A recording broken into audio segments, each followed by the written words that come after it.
Welcome back to America's Retirement Headquarters, home of the Retirement Guys Formula and America's Medicare Associates with Nolan Baker and Scott Kirshner. Nolan taking this week off. We have Chaz Price in with us. Here to say reach out. 419-794-3030 is the number.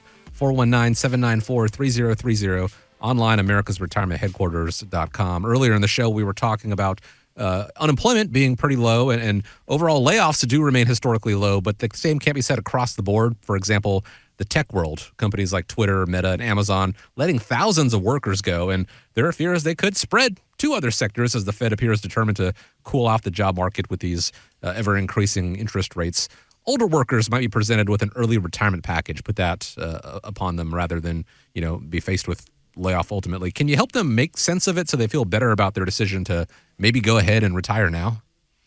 Yeah, I think, talking about the tech sector of the economy first to really see if that's something that investors need to be worried about across the board in all of their, equity holdings.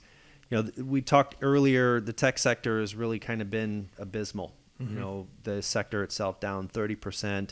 And, I use the Edgar Allan Poe, nevermore, nevermore, the story of the Raven. I honestly don't think, these companies certainly aren't what they were even a year ago. So, like Facebook, down almost 70% this year, lost 70% of its value.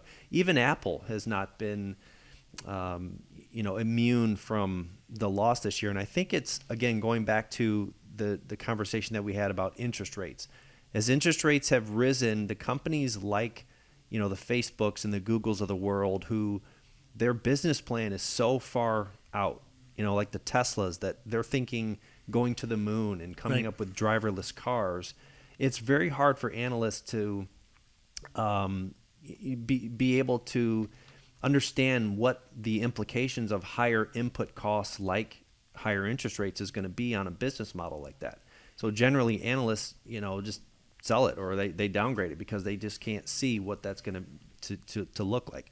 Also, we've seen companies, again, like the Facebooks and Twitters, they've been down a lot. For the most part, they're really, I would call them advertising companies. Sure, absolutely. For the most part. I mean, I know that we do a fair amount of, promoting some of our events on Facebook and, some of those other social media platforms. And that's generally the first place where companies are going to cut costs is where in the advertising and the marketing spend. So I think we've seen that, that's more of a function of their business model itself. I don't think necessarily the economy as a whole. But certainly the technology sector did get a huge boost in 2020 because of COVID. Absolutely. Yeah. Companies, either had to digitize their operations or go out of business. And so if they didn't already have a strong process for digitizing their I know we struggle with that a little bit in the initial because we're a face-to-face business. Right. How do you do business and financial services via Zoom? And it worked actually, and it's continued actually. It's a trend that some people prefer. But if, that certainly did represent a big boost, and now that COVID is seemingly subsiding, I'm kind of crossing my fingers that it's over, no more masks. But as that's kind of has deflated the tech sector further. And, we're just really looking for something, to kind of give us that growth back. There maybe needs to be some sort of innovation. We've seen some companies start that are very well capitalized, which the portfolios that our clients have, you still do need to have a fairly strong concentration in, some growth-oriented investments for the future. Unfortunately, that has traditionally been the tech sectors of the economy, but of the index in general, the companies we're buying are well capitalized, and we've seen a lot of companies start to look to buy back some of their shares, and that also, increases the value. But I don't. Chaz, you're going to have like the reports are showing that there's so many people being let go and laid off. Where are those jobs? Where are these people going to find jobs? And I've run into it a lot where.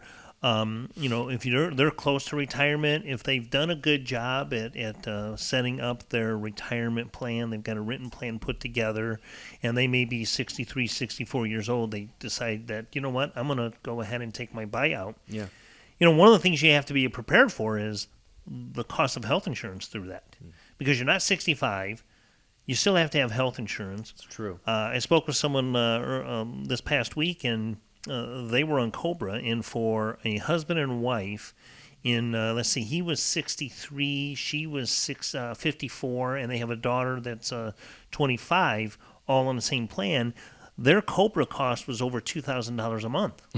Wow. Yeah, I mean, you're looking at $24,000. That's cash flow, right? It's $24,000 in premium, plus your out-of-pocket expenses. That's not to say your deductibles aren't going to be another, $6,000 to $8,000 there too.